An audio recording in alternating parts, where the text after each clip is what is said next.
por la presentación, muy generosa. Voy a exponer sobre protocolos de investigación en casos de violencia institucional, me voy a ayudar con un PowerPoint, y bueno, me gustaría que al final se pueda dar algún debate, algunas preguntas, así que, bueno, adelante a todos los que quieran preguntar, y bueno, voy a comenzar para no perder tiempo en la exposición y tener más tiempo al final para el debate. ¿Se escucha bien? Perfecto. Bien. Voy a intentar ahora compartir la pantalla, a ver si el Dios de la conectividad nos ayuda, si sale bien.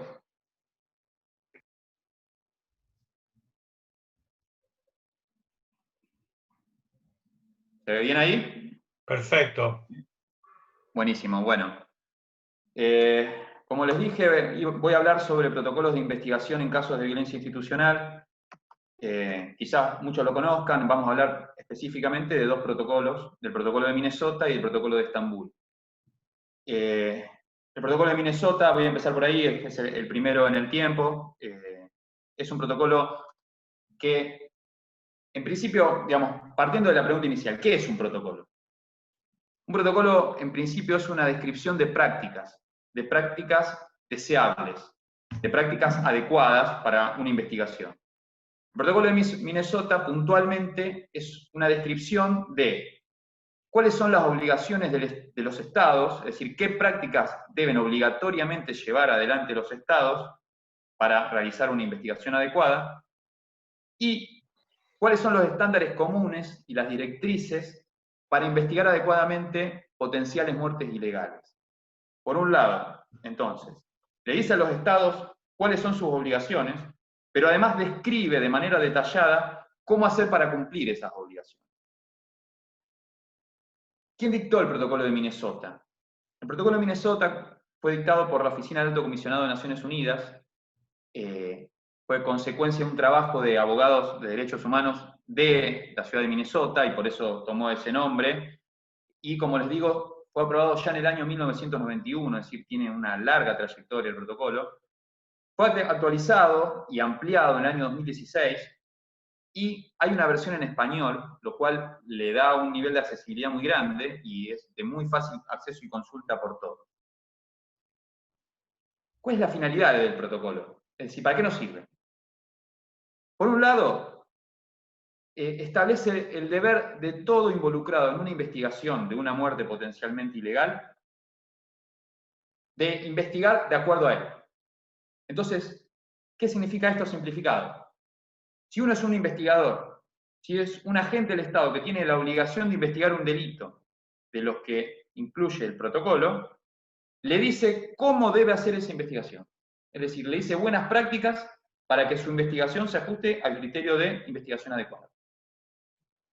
Pero por otro lado, tiene otra finalidad muy útil, y es que si nosotros no somos investigadores, si no somos ciudadanos y queremos evaluar cómo se está llevando adelante una investigación, nos brinda pautas de evaluación para saber cómo la investigación se está llevando adelante. Es decir, es una herramienta muy importante, porque nos guía a la hora de evaluar cómo una investigación se está desarrollando. ¿A qué casos se aplica el protocolo de Minnesota? El protocolo de Minnesota se aplica básicamente a las muertes consideradas potencialmente ilegales. ¿Cuándo esas muertes caen dentro del protocolo de Minnesota? Cuando a su vez han sido causadas por un agente del Estado, con su aquiescencia, con su protección. Es decir, tienen que darse una muerte potencialmente ilegal y una acción del Estado a través de alguno de sus agentes, ya sea realizando los hechos o encubriéndolos, protegiéndolos o permitiendo que terceros los realicen. También simplificando un poco esta descripción, el protocolo se aplica básicamente a casos de ejecuciones sumarias, arbitrarias o extralegales, lo que se conoce como gatillo fácil, muertes en custodia, es decir, cuando una persona muere bajo la custodia del Estado. Cuando hay custodia del Estado es cuando la persona se encuentra alojada en una institución de la cual no puede salir de manera voluntaria. Y C, el tercer grupo serían los casos de desapariciones forzadas. Cuando hay una situación, un hecho, que podría encuadrar en alguno de estos tres supuestos, debe aplicarse el protocolo de Minnesota. ¿Y qué es el protocolo de Minnesota en definitiva? Son pautas de investigación que nos dicen cómo investigar este tipo de hechos. Nos brindan buenas prácticas investigativas. ¿Cuáles son los principios que rige el protocolo de Minnesota? El protocolo de Minnesota se posiciona de que una investigación tiene que realizarse bajo estos principios. Rige todo el protocolo. Por lo tanto, toda la interpretación que hagamos de sus normas también tiene que estar a la luz de estos principios. Las investigaciones de este tipo de hechos deben ser prontas, diligentes, completas, independientes e imparciales, transparentes y ajustadas a los estándares de ética y profesionales de la disciplina. Ahora me gustaría charlar un poquito sobre qué significa cada uno de los principios. ¿Qué significa que la investigación sea pronta? Es decir, que sea rápida, que sea realizada en un plazo razonable, en un plazo que sirva para dar una respuesta adecuada a las víctimas o a sus familiares. Es decir, no puede extenderse por muchos años la investigación de este tipo de casos, no puede dilatarse. Porque es una obligación del Estado realizar la investigación de manera pronta. Eso establece el protocolo de Minnesota. ¿Qué es que sea diligente? Es decir, la investigación desde el principio hasta el fin tiene que tener por objeto lograr condenar a los responsables, obtener pruebas para esas condenas. Es decir, la investigación tiene que ser efectiva, tiene que estar dirigida a lograr condenar a los responsables. ¿Qué significa que sea completa? Es decir, que sea exhaustiva. ¿Qué significa? Es decir, que deben abordarse todas las posibles hipótesis que den alguna explicación sobre qué pasó. No puede investigarse estos hechos de manera parcializada o dirigida hacia una única hipótesis. ¿Qué significa que sea independiente e imparcial? Y acá este es uno de los puntos centrales de mayor discusión en el cotidiano del trabajo. Independiente e imparcial quiere decir que los agentes implicados o las fuerzas implicadas en los hechos no pueden tener participación en la investigación. Y tiene que exagerarse, de alguna forma, la imparcialidad y la independencia de los investigadores. Ante la mínima sospecha de parcialidad, o de falta de independencia, tienen que separarse a los investigadores y designarse otros. Y esto es central y es algo de discusión cotidiana. Después, sobre el final, les voy a comentar un poco sobre la práctica cotidiana y las implicancias que tienen las discusiones sobre aplicación del protocolo de Minnesota en el día a día. ¿Qué significa que sea transparente? Y acá tiene un peso importante la participación de la víctima y de su familia en la investigación. Es decir, la investigación tiene que realizarse de cara a la víctima, permitiéndole el acceso todo el tiempo a la investigación, al legajo de investigación, teniendo una comunicación fluida y brindándole información de manera permanente. Y ajustada a los más altos estándares de ética y profesionales de las disciplinas, tiene relación con algo que el protocolo también aborda, es que cómo deben realizarse algunas tareas de suma importancia para la investigación, cómo se deben realizar algunas tareas forenses, algunas tareas investigativas. Por lo tanto, más adelante voy a volver sobre los estándares de ética y estándares profesionales de las disciplinas implicadas en la investigación. Como les decía, el protocolo por un lado plantea principios generales, pero por otro lado da directrices específicas. ¿Qué son las directrices específicas? Es cuando describe de manera más detallada aún cómo debe realizarse la investigación en temas puntuales. Hay tres grupos de directrices específicas, o tres temas sobre los que hay en el protocolo de Minnesota directrices específicas. Por un lado hay directrices específicas muy detalladas sobre cómo debe ser la documentación de la escena del hecho, la identificación de las pruebas, su recolección y preservación. Es muy exhaustivo y detallado el protocolo en describir cómo debe custodiarse y preservarse la evidencia en la escena del hecho. El segundo grupo de directrices específicas están destinadas a cómo deben realizarse las entrevistas a testigos, víctimas y sospechosos. También es un punto muy importante sobre lo que hay que trabajar mucho en el cotidiano para que el protocolo se aplique efectivamente. Y por último, el tercer apartado del protocolo tiene que ver con cómo debe realizarse la investigación forense en cuanto a excavación de fosas, autopsias y análisis de restos óseos. Y esto es más técnico y más destinado a profesionales forenses, médicos o antropólogos o personas que estén en criminalística trabajando en ese tipo de tareas, de excavar fosas, realizar autopsias o realizar análisis de restos óseos. Pero bueno, son directrices específicas que el protocolo también contempla.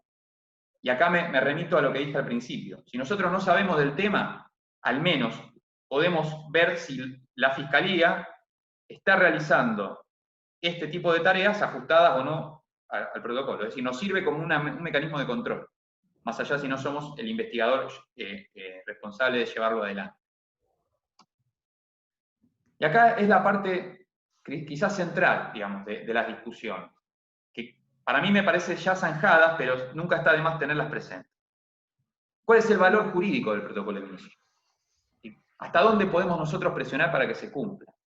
Y exigir a la Fiscalía para que lo cumpla.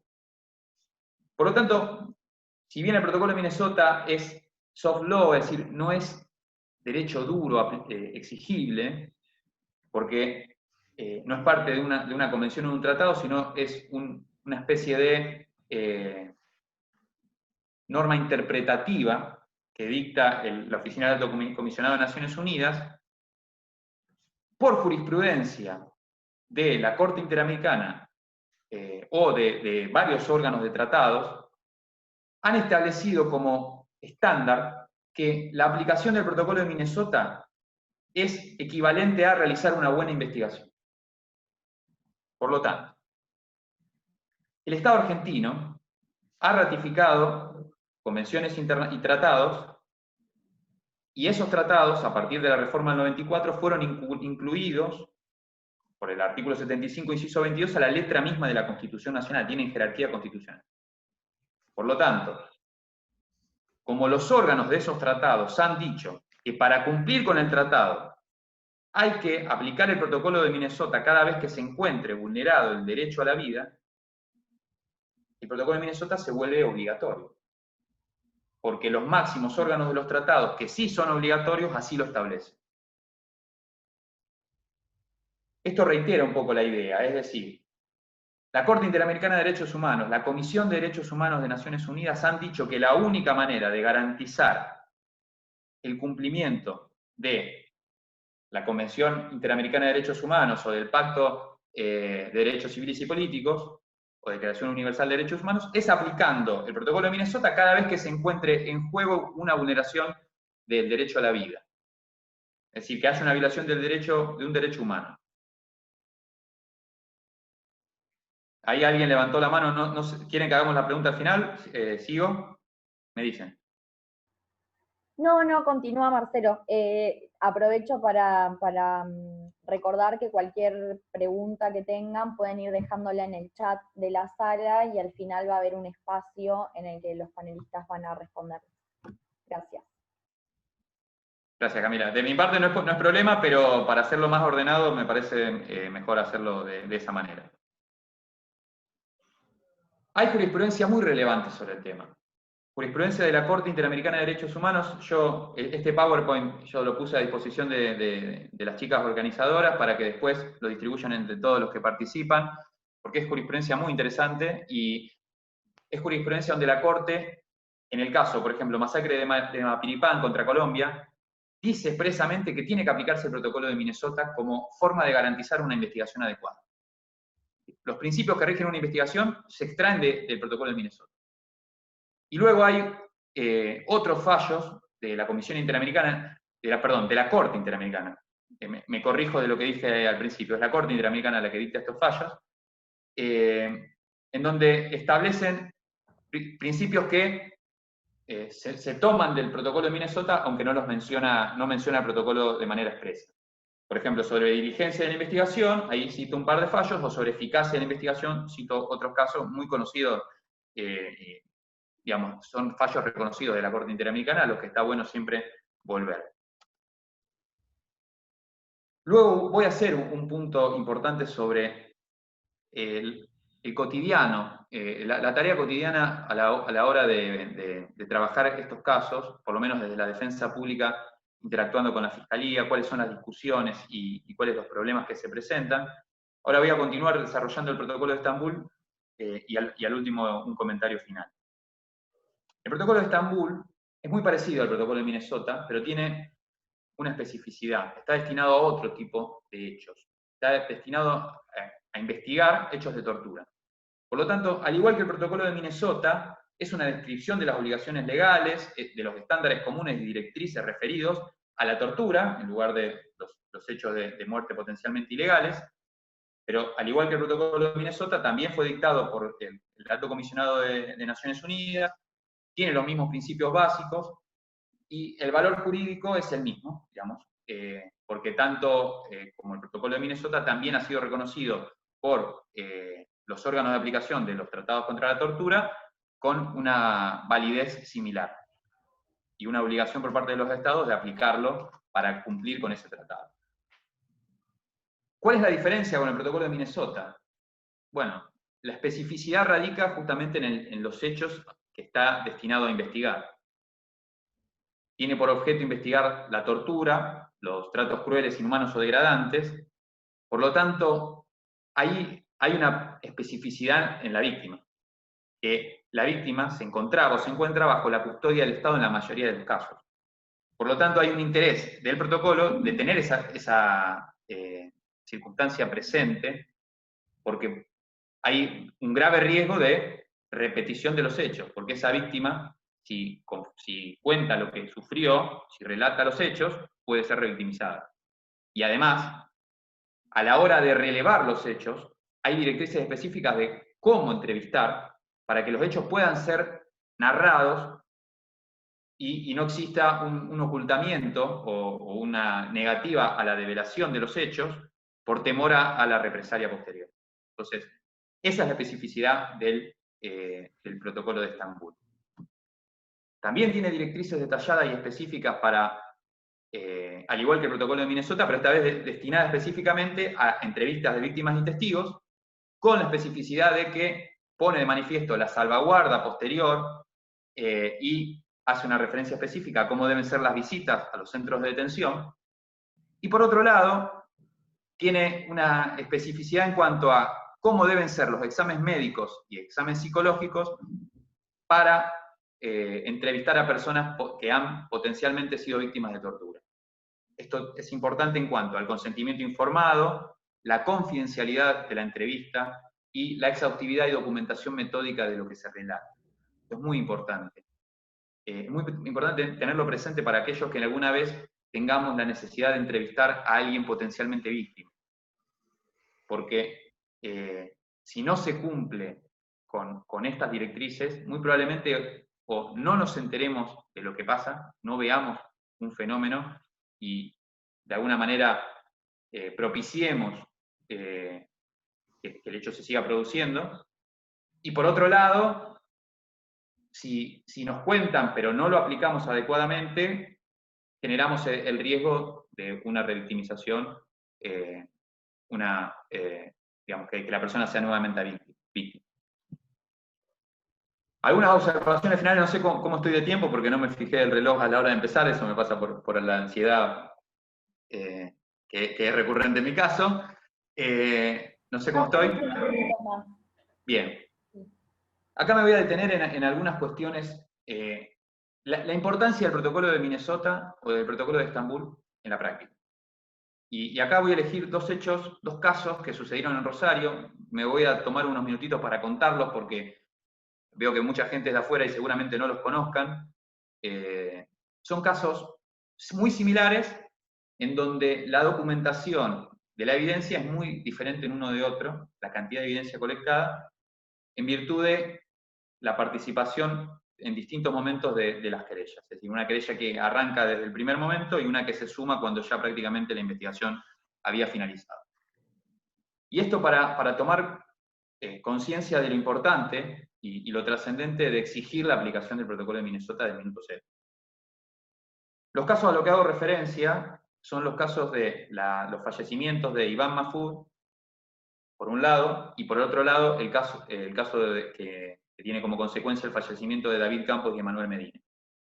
Son casos los dos ocurridos en la ciudad de Rosario, y son casos muy similares, por eso me interesa traerlos a colación, porque son casos prácticamente idénticos.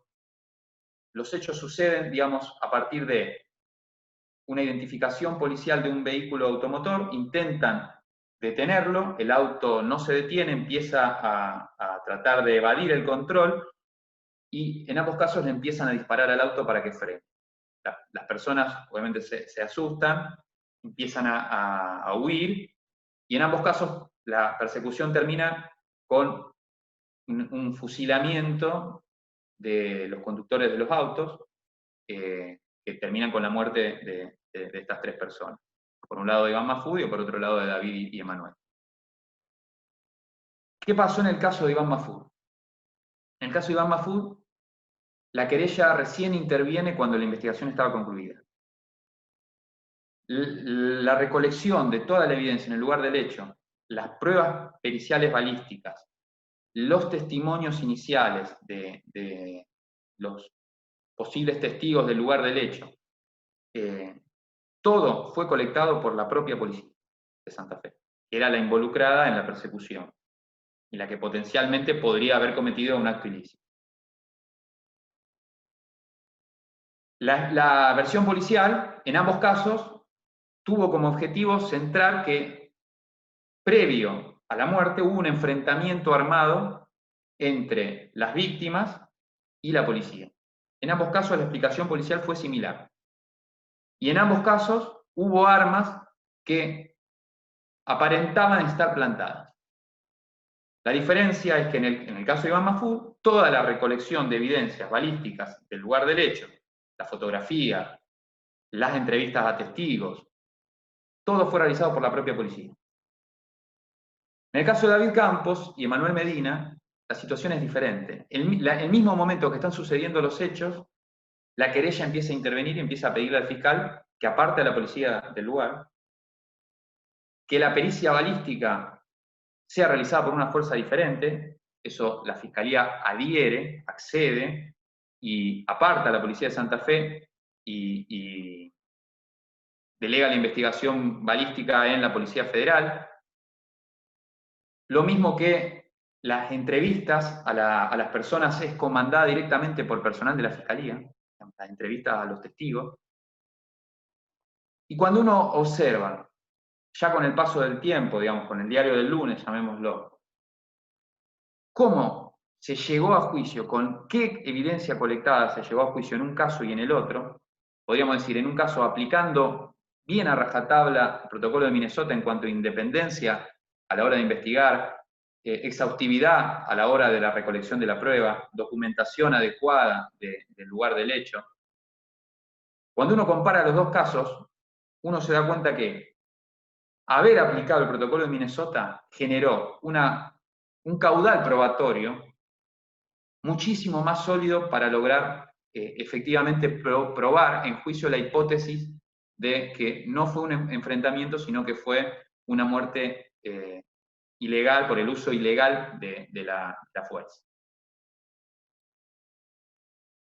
Por ejemplo, las pericias de Policía Federal en el caso de David y Emanuel demostraron que las armas fueron plantadas porque los casquillos que había dentro de las armas que supuestamente tenían David y Emanuel no habían sido disparados por esas armas. Por lo tanto, como además la versión policial decía que los jóvenes habían disparado y era imposible que las armas dispararan, la hipótesis del arma plantada se hizo muchísimo más palpable. Mientras que en el caso de Iván Mahfoud, toda la evidencia balística no tuvo un respaldo adecuado y era tan débil que no se podía saber quién había disparado, cuántas veces había disparado, de dónde habían salido los proyectiles que habían impactado en el auto, de qué armas, se perdió toda la evidencia balística. Y la única evidencia balística que pudo utilizarse fue el proyectil que quedó dentro del cuerpo de Iván.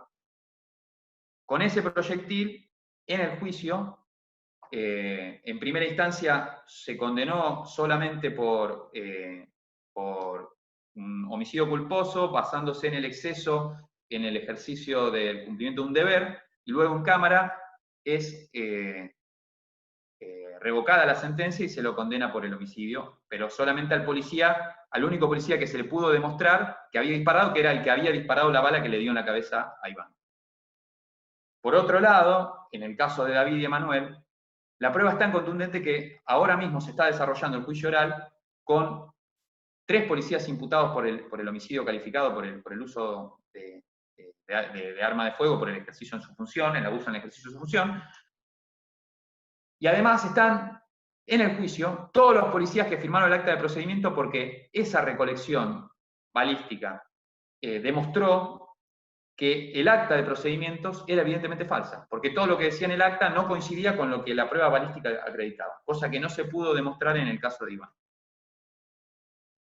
Por eso, la importancia de que desde el minuto cero, los que tienen responsabilidad en investigación o los que están del lado de controlar lo que hacen los que investigan, tengan presente que estas cosas son trascendentales y hay que exigirlas desde cero. Entonces, acá pasamos a otra parte, y ya con esto termino, y después, si quieren, al final, si surge alguna pregunta, lo conversamos, es cómo exigir que la Fiscalía lo haga. Cómo exigir que los fiscales hagan esto que por ahí es bastante difícil, y es apartar a la policía con la que trabajan cotidianamente y designar a otra fuerza.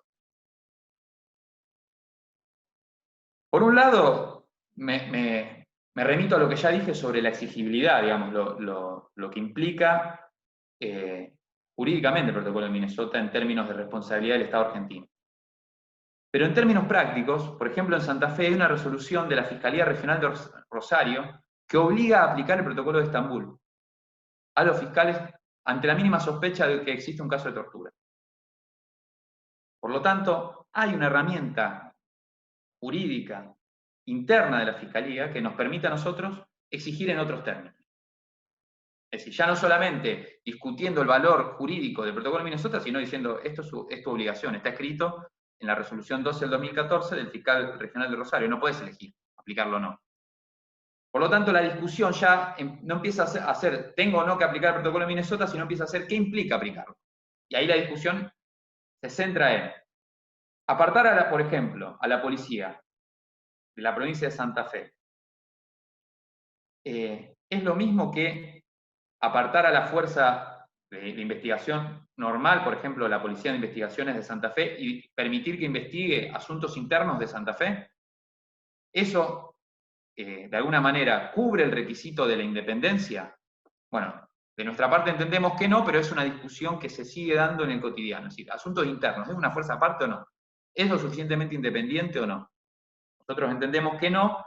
Obviamente el caso de David y Emanuel es un caso que nosotros usamos como caso testigo para probar que debe designarse una fuerza totalmente externa.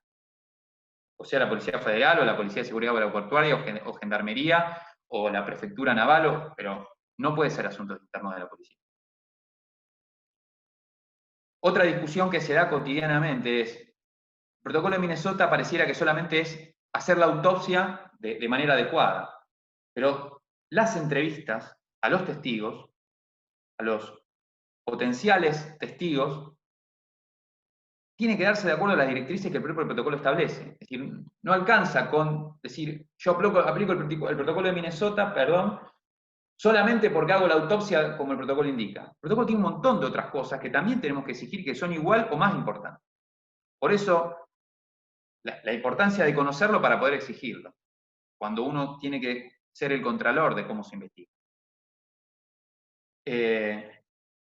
Voy a cerrar acá, dejo espacio para debatir al final, así que si surgen algunas preguntas, obviamente al final trataremos de responderlas. Muchas gracias. Gracias, Marcelo, por la presentación y por acercarnos toda esta info que nos sirve mucho a nosotros como estudiantes. Ahora le voy a dar la palabra a Federico Delgado, fiscal federal de la Nación, abogado y politólogo de la UBA, y también docente en la UBA. Gracias, Federico, por aceptar la invitación, y te dejo la palabra.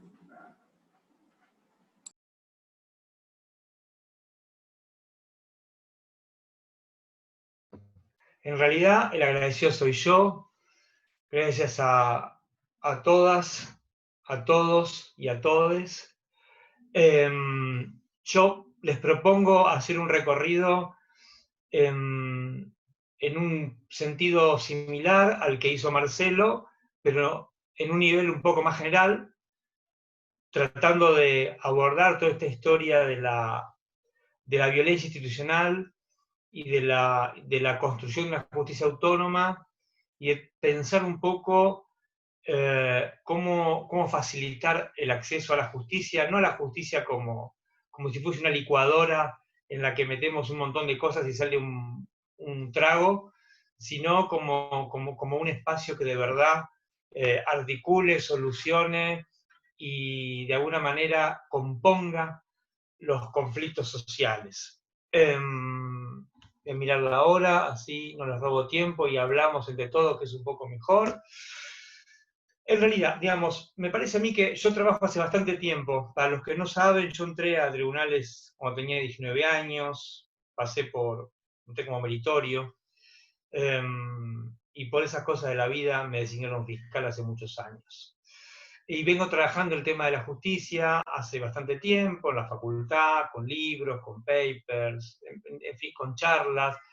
Me obsesiona que los argentinos no podamos tener, en general, una justicia autónoma, proba, que en breve tiempo resuelva los conflictos y que, por sobre todas las cosas, sea creíble. Tenemos muchos buenos jueces, muchos buenos fiscales, grandes defensores, buenos abogados, pero en su conjunto, al menos a nivel federal, que es lo que yo conozco, el sistema está sospechado. Y eso es un problema, porque así como el verdulero tiene un capital muy importante que nosotros le creemos cuando el tipo nos dice esa mandarina llévela porque es rica, confiamos y le compramos esas mandarinas. Los jueces y fiscales tienen un solo capital, que es su palabra. Si la palabra está sospechada, estamos sonados. Y ese es el problema que tenemos. Me parece que para llegar al tema de la violencia y de la accesibilidad, quisiera primero recorrer un poquitito los problemas que hacen que nuestra justicia exhale violencia y que nuestra justicia sea tan difícil de acceder para el gran público. Y no solo en términos penales, que es lo que yo trabajo, digamos, en un juicio laboral tarda 10 años, un accidente de tránsito otro tanto, y una quiebra se multiplica la cantidad de décadas por la que un acreedor puede percibir lo que legítimamente le corresponde. A mí me parece que para comprender la hechura de los casos, qué podemos hacer en los casos, qué normas aplicar en los casos y cómo hacer que los casos funcionen mejor, que es un poco lo que muy bien describía Marcelo, todo el proceso de hechura del caso para que sea mucho más eficiente el trabajo, para lograr una respuesta más robusta, más sólida. Me parece que también hay que, al menos a nivel federal, es necesario pensar qué pasa dentro de la justicia. Dentro de la justicia hay muchos problemas culturales, no culturales en términos de alta o baja cultura, sino culturales en el modo en que nos acercamos a los conflictos. Ahí, bueno, uno podría discutir también cómo se enseña el derecho, ¿no? Porque tiene que ver la relación del hecho y la aplicación de la ley. Ahí hay un bagaje cultural muy importante que no lo vamos a discutir ahora, los voy a aburrir con eso, pero digamos, hay problemas muy fuertes en cómo los judiciales a nivel federal al menos tratamos los casos. Los tratamos como si fueran cosas, los cosificamos, les sacamos los componentes emocionales, les sacamos elementos contextuales, en realidad le sacamos todo lo que tenga que ver con el componente estrictamente humano que tienen y tratamos de pensar que son inputs que generan un output. deshumanizamos los conflictos sociales. Y al deshumanizar los conflictos sociales, separamos la ley de la justicia. Y esto es una tragedia, porque muchas veces los jueces y fiscales confeccionamos resoluciones que son estrictamente legales, porque estamos aplicando de un modo la ley, pero no la estamos aplicando de una manera que sea percibida como justa. Y la percepción del ciudadano es muy importante, y esto no tiene que ver con el populismo, sino que estoy hablando estrictamente de la correspondencia entre el sujeto y la norma. Si la justicia todo el tiempo destila valores, todo el tiempo destila una moral históricamente situada, y desde el momento en que y puede contribuir mucho a que las personas se sientan cercanas a la ley, que las personas sientan que digamos que su vida se corresponde con la ley, que sus costumbres se corresponden con la ley. Cuando la justicia separa la estricta legalidad de cualquier valor que tenga que ver con la justicia, que es un valor que se define históricamente en un momento determinado, lo que hacemos es contribuir a la separación, porque las personas se sienten ajenas a ese producto judicial que muchas veces ni siquiera comprenden, porque además está escrito en un lenguaje que es francamente expulsivo, que tiene problemas atroces de redacción y que mezcla hechos con copy-paste, con jurisprudencia, en fin, son verdaderas ensaladas. Esos problemas culturales son muy importantes, pero hay otra barrera que tiene que ver con problemas legales de diseño, con el diseño institucional que tiene nuestro sistema judicial a nivel federal. Nuestro diseño judicial a nivel federal tiene un problema básico, parte de una premisa que es antropológicamente discutible, porque da por sentado que todos los jueces, todos los fiscales y todos los empleados van a ser leales con el sistema. Y da por sentado que todo el mundo va a ser probo, va a cumplir los plazos. No hay plan B para los pícaros. No se sabe qué hacer cuando hay un juez, un fiscal o un empleado pícaro. ¿Qué quiere decir eso? Quiere decir que no hay sistemas de rendición de cuentas en tiempo real. No es posible, a nivel federal al menos, que un juez o un fiscal tenga que explicar en el día a día, mensualmente, semanalmente, del modo que ustedes quieran, tenga que explicar qué hace, por qué lo hace. Tampoco a fin de año. A mí nadie me pregunta a fin de año cuántas causas se le ve a juicio, en cuántas no pudimos descubrir el delito, cuántas tardamos 6 meses, en cuántas tardamos 3. Digamos, nadie pregunta absolutamente nada. Esto quiere decir que no hay ningún incentivo institucional para generar un compromiso con una noción que es muy importante, que es la de servicio público. El sistema de justicia es un servicio público, tiene que estar consagrado a la sociedad, consagrado a los demás. Entonces es otra barrera junto con la cultural, el problema legal, que construye lejanía, genera discrecionalidad, y ya vamos a ver un poquito más adelante cómo me parece a mí que la articulación de esas cosas es un combustible muy importante a la hora de pensar la violencia institucional. Ahora, hay otro problema, que por ahí tiene que ver con nuestras instituciones políticas en general, pero que en la justicia se nota muchísimo, que tiene que ver con la falta de correspondencia entre lo que la Constitución, el horizonte normativo de la Constitución, lo que la Constitución espera, y lo que en realidad pasa. ¿Qué quiero decir? Nosotros vivimos en una república organizada no de manera aristocrática, sino democrática. El artículo primero de nuestra Constitución consagra la forma republicana de gobierno, y felizmente la sedimentación de esa república es democrática.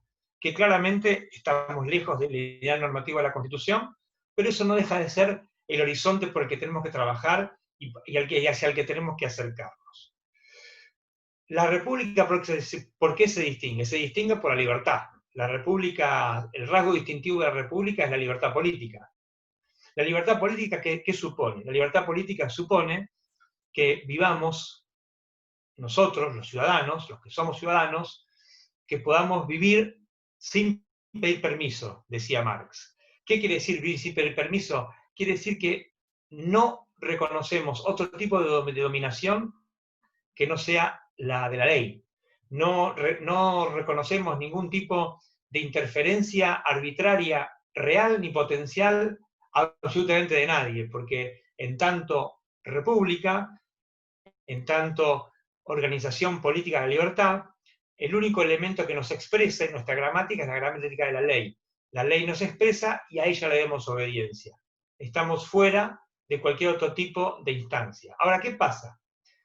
Cuando las instituciones de la República, que están pensadas precisamente para organizarnos, para organizar la libertad, para administrar nuestros conflictos, para hacer que de verdad podamos desarrollar nuestros proyectos de vida sin reconocer otro dominio que no sea el de nosotros mismos, si eso se separa, que me parece a mí es un problema que tenemos nosotros, las instituciones se vuelven una cosa, una herramienta, un insumo, que cualquier grupo social que ocasionalmente acceda a los roles de gobierno a través de las elecciones, puede utilizarlos en un sentido particular.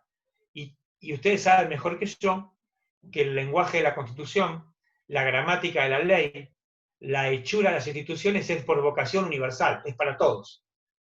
Si tenemos una institucionalidad pasible de ser, casi diría yo, secuestrada y dirigida a intereses que no son los generales, es otro problema que tenemos para tener un acceso a la justicia en términos republicanos. Finalmente, no los voy a aburrir, yo tengo estos temas bastante elaborados, después si quieren los discutimos. Hay la accesibilidad de la justicia, en definitiva, como toda ley, se juega en los niveles de compromiso que tengan con esas leyes quienes las ponen en movimiento. Digo, podemos tener la mejor ley de enjuiciamiento criminal, podemos tener el mejor código penal, el mejor código civil y comercial, siempre va a estar puesto en movimiento por hombres.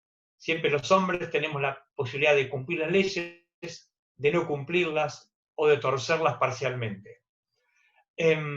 Esta sedimentación que tiene la Argentina de problemas culturales, problemas legales hacia adentro, este divorcio entre las instituciones y lo que es la vida real de las grandes mayorías, entre la realidad material, tiene una raíz muy fuerte, acotado al campo judicial, en todo lo que tiene que ver con los sistemas de designación de empleados y funcionarios. Desde, a nivel federal estoy hablando, desde el cargo más bajo en jerarquía hasta el más alto, el sistema de designación está atravesado por amiguismo, pertenencia política, familiar, económica, lo que ustedes quieran. Esto significa que no siempre los mejores, no siempre los que más vocación tienen, no siempre los que más estudian, no siempre los que más lo merecen son quienes ocupan los roles decisivos. Esto no solo incide en el producto final, que son las sentencias, sino que también hacia adentro de la justicia son incentivos tremendos, porque en realidad a cualquiera que tiene la genuina aspiración de progresar, es como que tiene dos manuales. El manual que está escrito, que dice estudiar, trabajar, preocupate, ser responsable, y el otro manual, el que no está escrito, pero dice, mirá, lo que tenés que hacer es ser amigo, ser militante, ser pariente, ser familiar, lo que fuere. Esto también contribuye a algo que es tremendo, y que es a generar un sistema judicial federal que parece que se escapó de la Constitución. Y parece que se escapó de la Constitución porque, aunque muchas veces hace el trabajo que la Constitución le asignó, en otras ocasiones hace trabajos, entre múltiples comillas, que la Constitución no previó ni la Constitución quiere que haga. Y esto me parece que tiene que ver con que esta expropiación de las instituciones con respecto a la vida material de todos nosotros, lo que hace es que el entramado institucional funcione con una lógica diferente a la lógica de la ley, con una lógica diferente a la lógica de nuestras costumbres, de nuestros hábitos, de nuestros problemas. Es como que la justicia no le importa, en definitiva, lo que le pasa a la gente de a pie, no le interesan los conflictos que está llamada a resolver, no le interesa que su palabra sea creíble, porque el trabajo que está haciendo, en rigor de verdad, tiene que ver con otras cosas. Tiene que ver tiene que ver con intervenir con garantizar ese formato político que en definitiva separa a la Constitución de la vida de las grandes mayorías.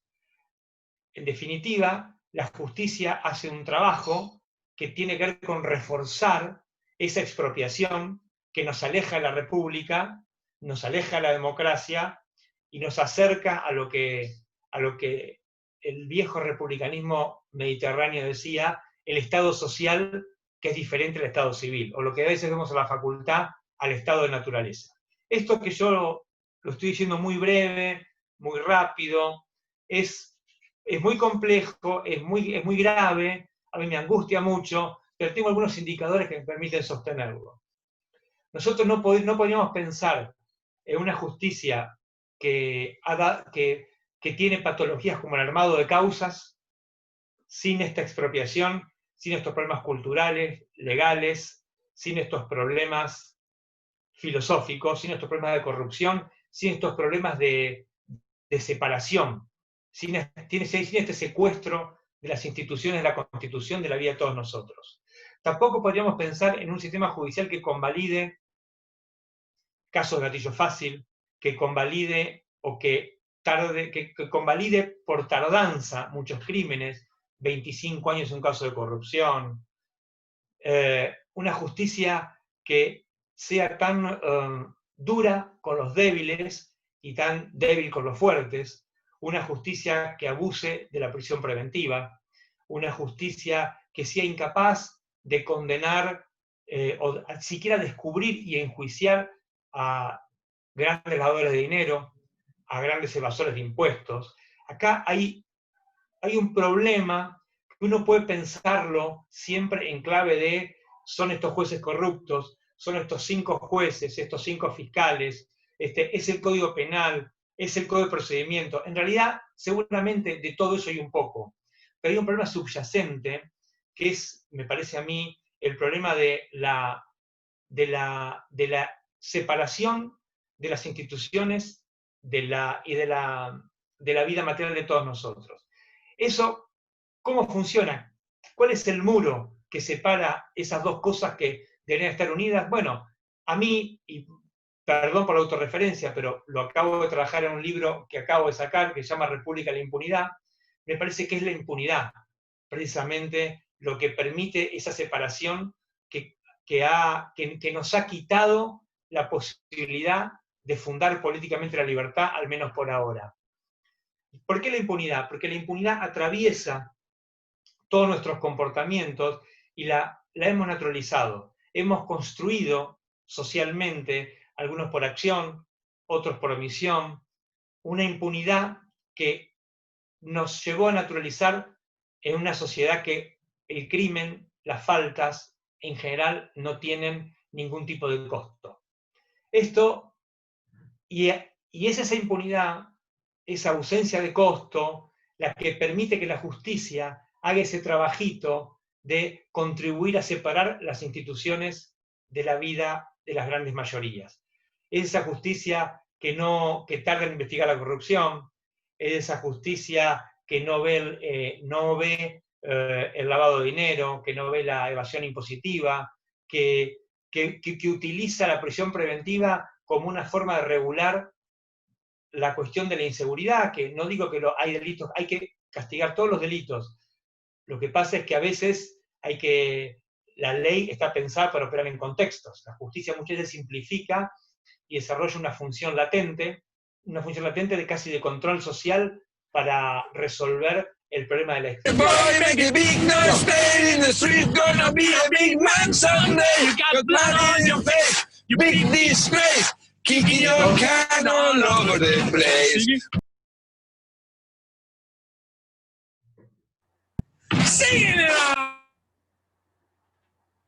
Bueno.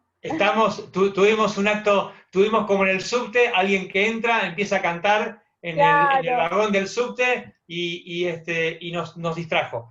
Pero bueno, Mejor seguimos, aún, no pasa tuvimos nada. Macri. Seguimos, no pasa Claro. nada.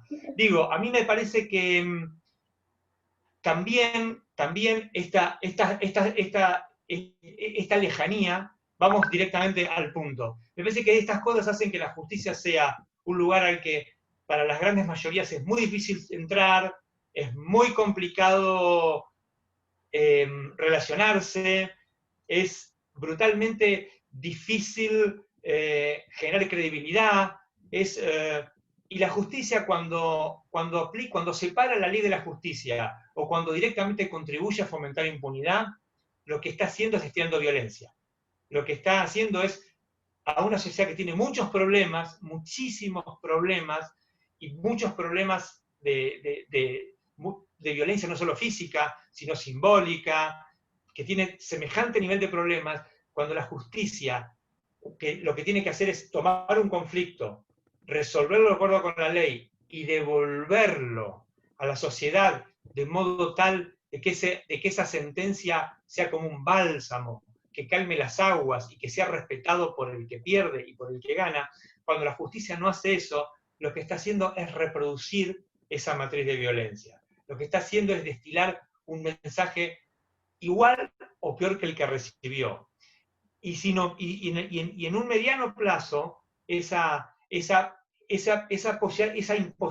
imposibilidad de acceder a la justicia y de quererla, esa imposibilidad de hacerse amigo de la ley, esa imposibilidad de sentir que los tribunales son un lugar de protección de las grandes minorías cuando alguien quiere interferir arbitrariamente en nuestra libertad, esa bronca, esa angustia cuando vemos que el gran crimen no paga, esa tremenda sensación de impotencia que sentimos cuando vemos que las cárceles están llenas de pobres, cuando vemos que hay un montón de crímenes que si aplicamos la teoría del delito tal como la leemos en la facultad, seguramente hay mucha gente que está injustamente presa. Cuando vemos todo eso, no es solo que hay una justicia que es corrupta, que es lenta, es peor que eso. Es una justicia que lo que está haciendo es destilando mensajes que cada día más nos alejan del camino de la ley. Si nos aleja del camino de la ley, nos acercamos al estado de naturaleza. En el estado de naturaleza gana el más fuerte, el que más plata tiene, el que más poder tiene, siempre pierden las grandes mayorías. Pero peor aún, una justicia que no destile mensajes democráticos, mensajes republicanos, mensajes inclusivos, aun cuando absuelva, cuando condene, no tiene que ver con la condena o con la absolución, tiene que ver con la función docente que tiene que hacer la justicia, con la función, si se quiere, de brindar herramientas a las personas para que puedan resolver los conflictos cotidianos que tienen. Una justicia que no hace ese trabajo, que no hace el trabajo de explicarnos qué significa la ley en nuestro contexto, con nuestros problemas, una justicia que no hace eso, lo que está, en definitiva, desgastando a mediano plazo es la república y la democracia como forma de organización social. Y en un contexto como el que estamos viviendo en Occidente, que por ahí yo creo que yo, que soy bastante más viejo que ustedes, y estoy un poco por ahí, un poco más, aunque conservo el optimismo de la voluntad, tengo el pesimismo de la razón, como nos enseñaba Antonio Gramsci. A mí me parece que en una situación global como la nuestra, de crisis civilizatoria, porque acá, chicos, lo que hay es una crisis civilizatoria. Hace 2 meses la Comunidad Económica Europea regaló dinero a los países porque no tienen forma de hacer que la gente gaste plata porque no la tiene. Esto quiere decir que está en crisis la ley de oferta y demanda, y la ley de oferta y demanda es la piedra angular del capitalismo. Esto ni Marx lo soñó. En una crisis civilizatoria, en una crisis de valores, me parece que nosotros, los que trabajamos con la ley, los que nos interesa la ley, los que nos interesa la democracia, la república plebeya, no la aristocrática, la república plebeya, a los que nos interesa de verdad construir un mundo donde haya libertad, donde se puedan disfrutar los derechos, me parece que tenemos más que nunca que enfatizar estos problemas. Tenemos que trabajar más que nunca por defender, por hacer que la ley sea defender el prestigio de la ley como el experimento moderno más interesante para poder vivir organizados en comunidad en base a derechos. A mí me parece que lo que tenemos actualmente, lo que tenemos por estos tiempos es mucha violencia, mucha exclusión, un sistema judicial que francamente expulsa por acción y expulsa por omisión, y una impunidad, que no lo digo por un chivo para mí, una impunidad, una sensación de impunidad, un acostumbramiento a la impunidad, que es lo que nos separa entre nosotros, nos vuelve más individualistas, nos vuelve más egoístas, nos vuelve más yo me quiero salvar, nos vuelve menos comunitarios, pero además esa impunidad lo que hace es hacer que nuestra vida sea mucho más pobre, porque si algún legado nos dejaron Pericles, la República Romana, la Revolución Francesa, si alguna enseñanza nos dejaron Robespierre, quizá el tipo más maltratado y que más fake news ha recibido a lo largo de la historia, si algo nos enseñaron es que la única posibilidad certera que tenemos de vivir organizados en base a derechos y de ser felices es justamente construir una comunidad organizada en base a derechos. Y me parece que en un momento de crisis civilizatoria tenemos la obligación moral de defender eso, y defenderlo cada cual de su lugar, de su pequeño espacio, y sin temor, porque son pequeños granos de arena, y es verdad que un grano de arena es pequeño, es chiquito, pero yo siempre en la facultad digo que, por ahí para autoconvencerme, pero me gusta decirlo, que es verdad que yo tengo un grano de arena, pero las playas son un montón de granos de arena, y las vemos grandes, grandes, grandes, pero si las desagregamos, son un conjunto de granos de arena. Entonces me parece que los problemas que tenemos de acceso a la justicia tienen que ver con esta narración que caóticamente hice, que ojalá se haya entendido, y estoy abierto a que charlemos un rato entre nosotros. Gracias. Gracias a vos, Federico, totalmente de acuerdo, y para eso estamos acá, ¿no? En la universidad, para tratar de cambiar un poco eso. Ahora vamos a pasar a las preguntas que dejaron en el chat.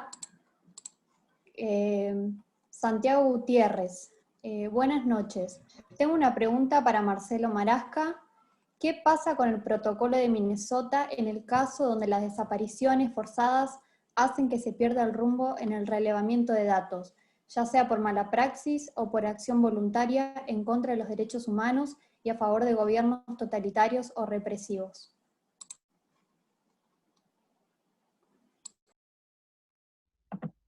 Bueno, primeramente lo que uno debe decir es que el protocolo de Minnesota justamente está dirigido a que eso no pase. Es decir, la existencia del protocolo por sí misma no evita que las investigaciones se hagan mal, que haya investigaciones mal hechas. Eso va a seguir pasando más allá de que uno adhiera al protocolo de Minnesota o diga que lo aplica. Lo que tiene que pasar es que debe haber de parte de los familiares de las víctimas, las organizaciones de derechos humanos, los organismos del Estado encargados de la persecución penal, una exigencia de que este tipo de investigaciones se hagan de determinada forma, respetando los principios y directrices de los protocolos. Obviamente, estamos muy lejos de que eso se cumpla en todos los casos, pero la única manera de avanzar en ese sentido es ir exigiendo y generando condiciones estructurales para que los protocolos se apliquen. De todas maneras, los protocolos no hacen tampoco distinciones sobre en qué gobiernos se aplican y en cuáles no. Digamos, en principio es un protocolo para todos los estados, algunos que han adherido a convenciones, a tratados, tienen la obligación de aplicarlo, por haber adherido a ese tratado o a esa convención. No sé si respondí la pregunta de Santiago.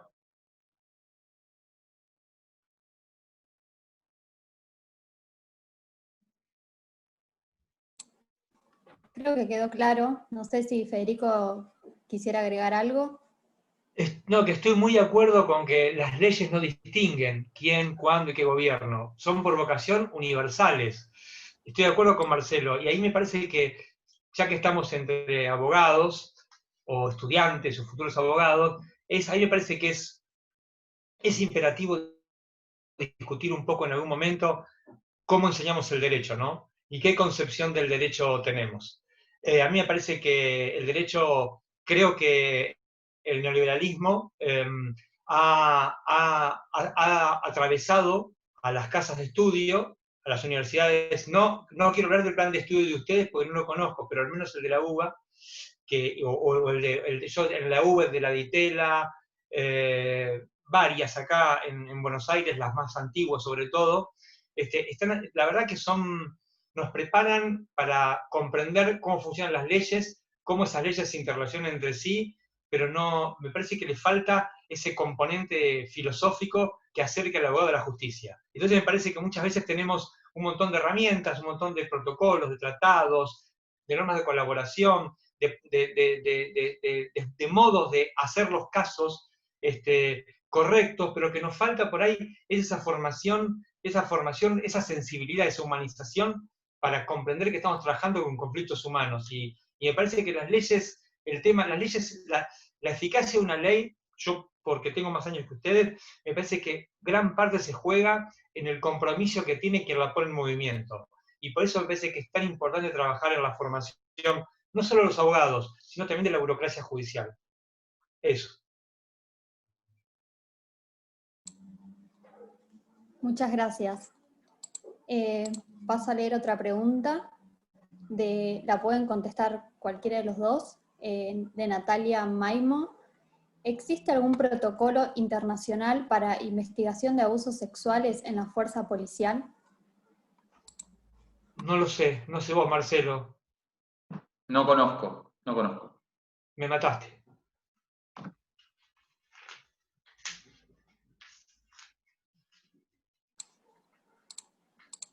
También Natalia dejó otra pregunta.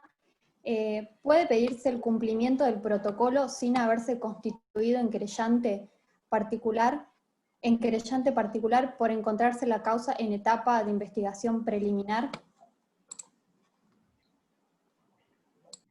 Bueno, desde mi óptica, obviamente esta es una opinión personal, yo entiendo que sí, y desde la defensa pública exigimos, digamos, aún siendo potenciales defensores de los policías que eventualmente sean imputados, nosotros solicitamos la aplicación del protocolo en los casos de violencia institucional siempre, aún sin la constitución de querellante de las víctimas, porque entendemos que es una obligación del Estado que no depende de la voluntad de la víctima.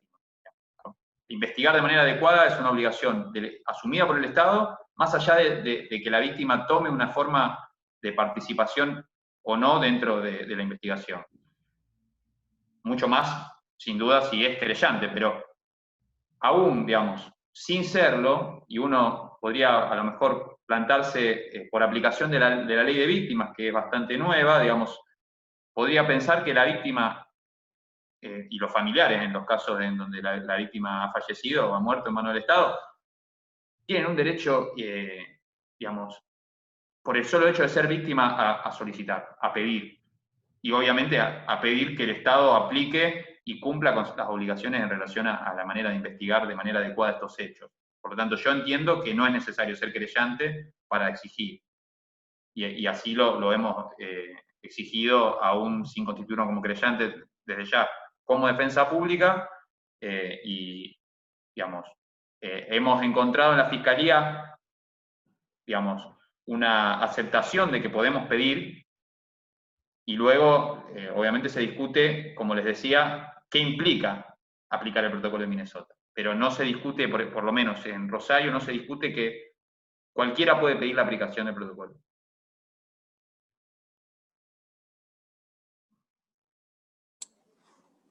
Qué interesante esa información que por ahí no está a la mano de todos.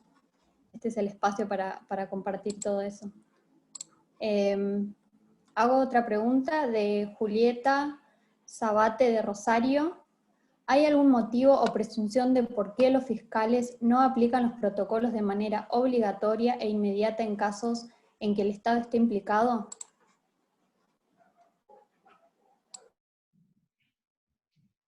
Acá yo puedo dar un intento de explicación, después me gustaría que Federico, que obviamente ha estudiado mucho más el tema, opine, digamos, pero yo entiendo que los fiscales no son malos, no son buenos. Hay quizá, como me parece, distintos niveles de compromiso, pero en definitiva hay presiones estructurales que lo afectan, más allá, digamos, de quién sea el fiscal en particular.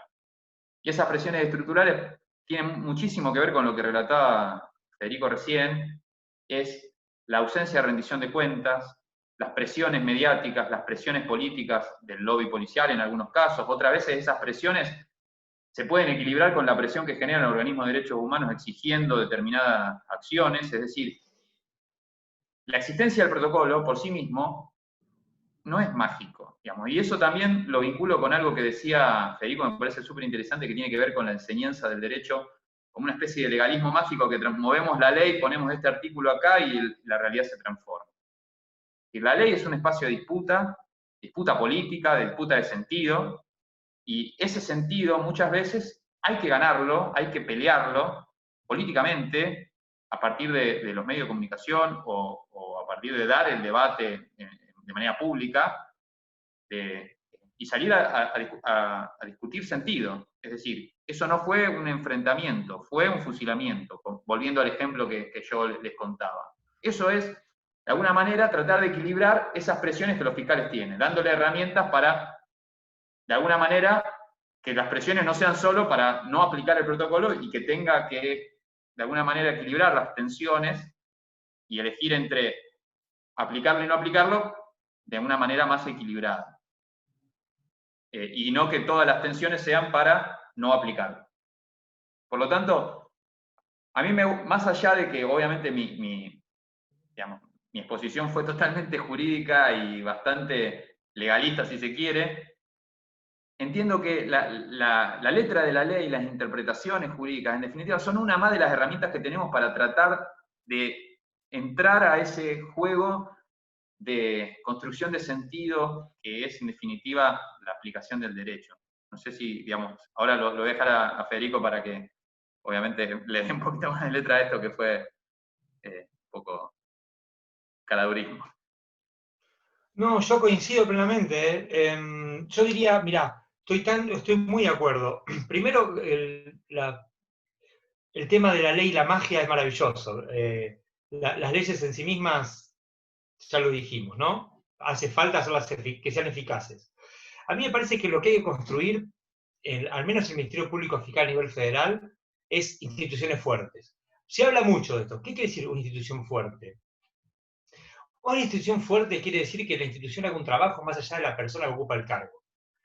Una institución fuerte tiene que ser Cuando yo hablaba de la expropiación hace un rato, una institución fuerte, un ministerio público fuerte a nivel federal, tiene que tener paredes que sean impermeables, por las que no entre ni dinero, por las que no entre lobby, por las que no entre presión política, por las que no entre amiguismo, por las que no entren las presiones también de los medios de comunicación. Eso es central, es central. Es central tratar de construir instituciones fuertes, que no protejan a la persona, a Marcelo, a Federico, a Flor, no.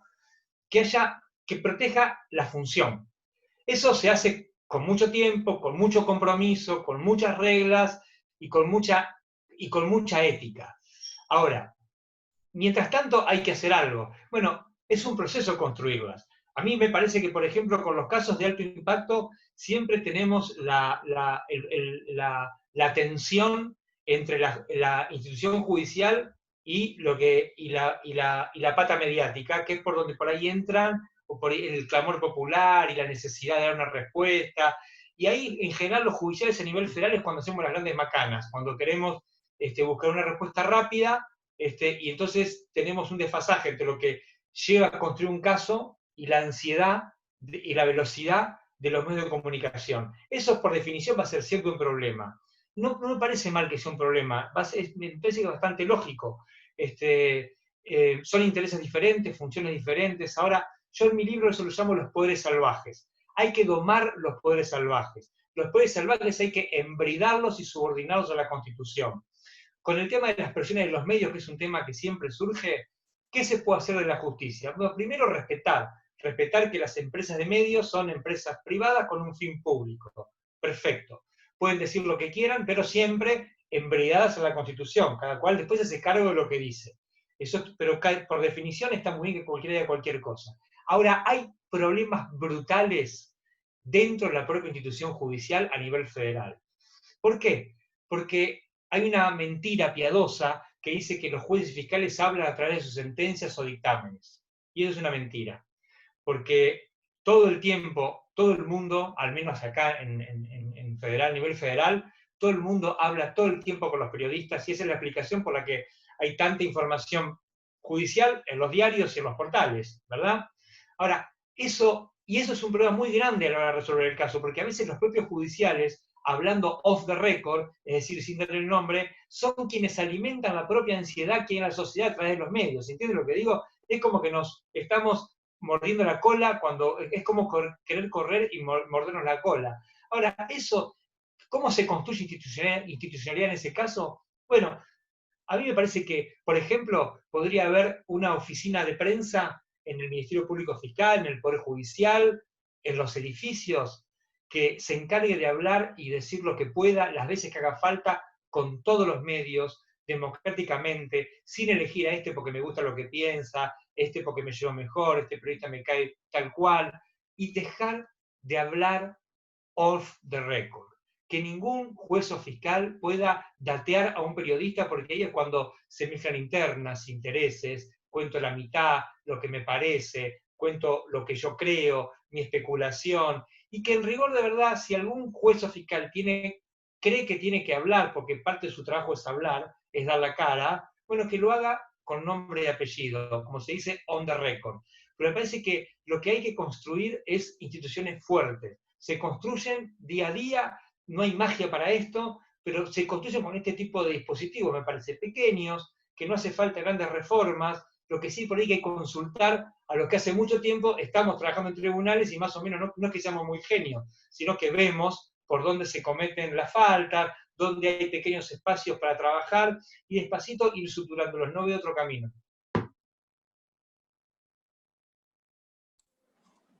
Totalmente. Justo en ese sentido, Marisela había escrito, ¿qué medidas prácticas propondrían para solucionar esa revictimización o reproducción de violencia en el ámbito judicial? Creo que va un poco de la mano con lo que dijeron, no sé si quieren agregar algo más. No, a mí me parece que lo que hay que hacer es humanizarnos. Y esto tiene que ver, no es algo abstracto, sino de verdad recuperar algo tan básico a nivel federal siempre. No quiero meterme con lo digo esto porque si no parece que me estoy hablando por Marcelo, estoy lejos de eso. Siempre hablo de lo que yo conozco. Digamos, tratar de humanizar, de comprender que la justicia trabaja con conflictos humanos y que está para servir a esos conflictos. Somos servidores públicos. Y eso parece un juego de palabras, pero requiere un compromiso muy fuerte, un compromiso con el trabajo, con la verdad, con las víctimas, con los imputados, porque me parece que hay que pensar el castigo en términos republicanos.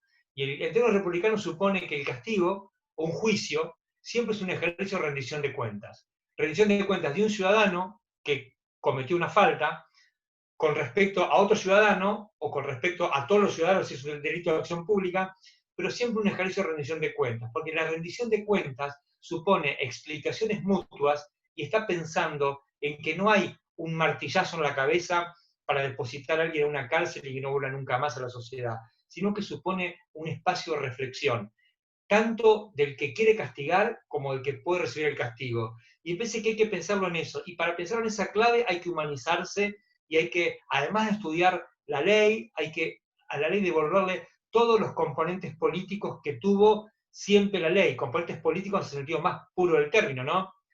Emociones, prejuicios, juicios, ideología, todo lo que hace a los asuntos humanos.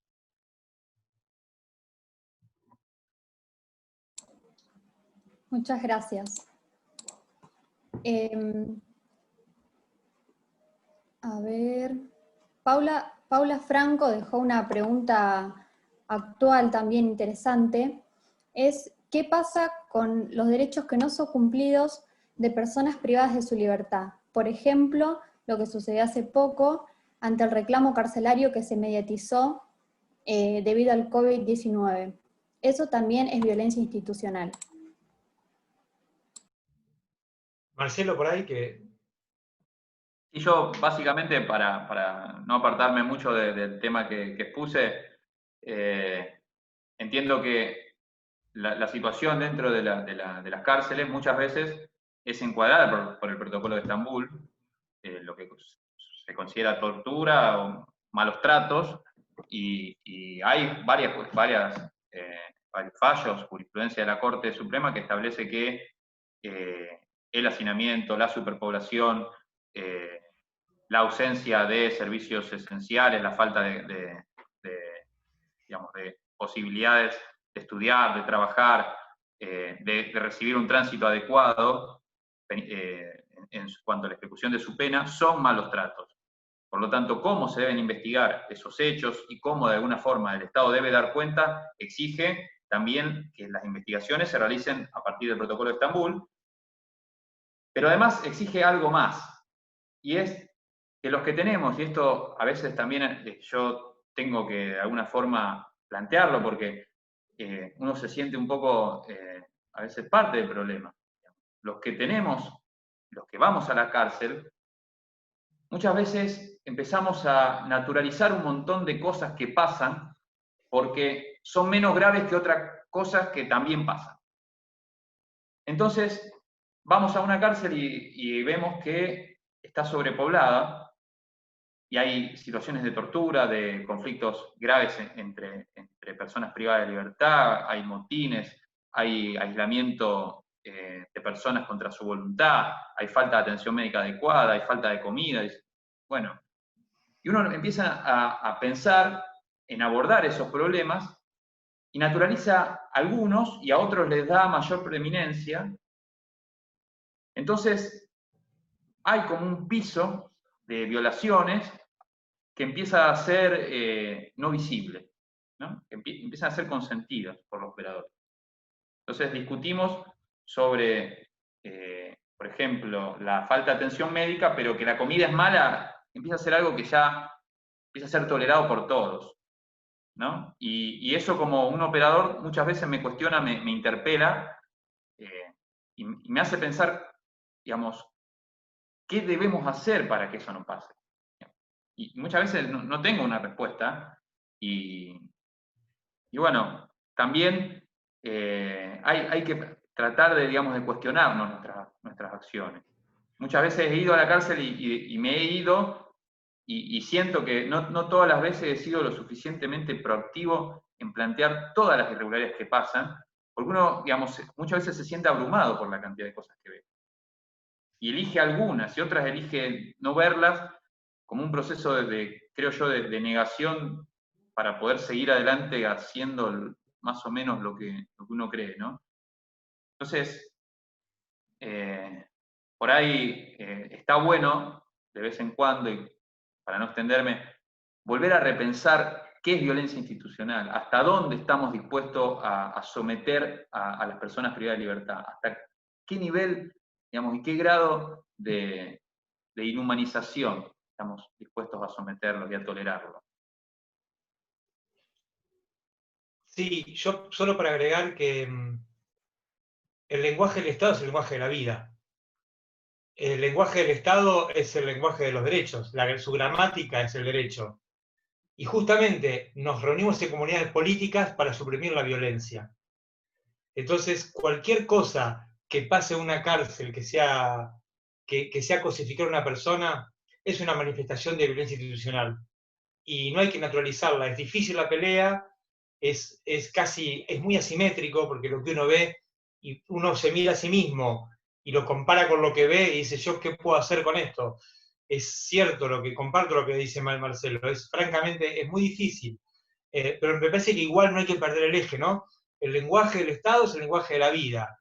Y la vida en comunidad, la vida en la libertad política, es justamente la supresión de todo mecanismo de violencia. Por eso yo les decía, no hay que acostumbrarse a vivir pidiendo permiso. Es vivir sin permiso, porque vivimos bajo la ley. Entonces, todo lo que se corra de eso, como horizonte normativo, es violencia institucional. Muchísimas gracias. Bueno, si no hay más preguntas, le dejo la palabra a mi compañera Cami para hacer el cierre. Bueno, gracias, Flor. Muchas gracias, Marcelo. Muchísimas gracias, Federico. Gracias a ambos por aceptar nuestra invitación. La verdad que es un honor poder contar con la presencia de ambos y poder escuchar todos sus enriquecedores aportes. Así que les agradezco en nombre de Sur y también en nombre de todos y todas los presentes. A los chicos también agradecerles por haber venido. Sí, ahí estoy leyendo el chat. Justo hoy termina el congreso, hicimos 4 encuentros, tuvimos diversas temáticas: derecho y delitos informáticos, regulación del teletrabajo, sistema, justicia penal y géneros, y hoy cerramos con responsabilidad estatal y violencia institucional. Tuvimos, bueno, lamentablemente no pudo venir Verónica, que era la otra panelista que estaba convocada para este panel, tuvo unos contratiempos laborales urgentes. Pero quería agradecerles, sé que muchos de los presentes y las presentes vinieron a todos los encuentros o a más de uno, así que nada, gracias a todos, todas, todes. Sepan que bueno, esta es una iniciativa que desarrollamos estudiantes de Derecho que participamos en la agrupación Sur a lo largo y a lo ancho del país. Sé que hay, bueno, lo organizamos desde la Universidad Nacional de Rosario, de La Plata, de la UNCUYO y de la UBA. Flor y yo hoy somos de la UBA, pero también están presentes las compañeras de las demás universidades. También sé que hay personas de todo el país presentes, de distintas universidades, institutos, etcétera, etcétera. Así que nada, agradecer a todos y todas. Y bueno, espero que podamos volver a encontrarnos pronto y que podamos seguir construyendo un derecho y una forma de enseñarlo y de aprenderlo completa, actualizada y vinculada a las problemáticas de actualidad. Gracias nuevamente, Marcelo y Federico. Gracias a todas, a todos y a todes. Un placer. Cuando quieran que conversemos, ya saben dónde encontrarme. Y de verdad la pasé bárbaro. Gracias a todos. Gracias. De verdad. Gracias, adiós. Lo mismo, muchas gracias. Agradecido y honrado de la invitación. Muchas gracias. Adiós. Gracias.